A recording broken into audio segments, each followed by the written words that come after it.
سلام عرض میکنم خدمت کلیه عزیزان، همراهان همیشگی، مشتریان ارجمند، دانشجوهای بزرگوار. همونطور که در تصویر مشاهده میکنید در حال ساخت بلوک برجسته سیم‌طلایی توزیع هستیم به روش کاملا سنتی به صورت طرح‌کاری.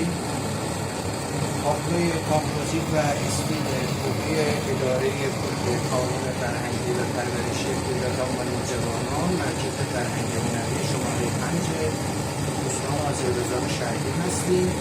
به این شکل که در تصویر مشاهده میکنید این قسمت مون باکس خواهد شد و قسمت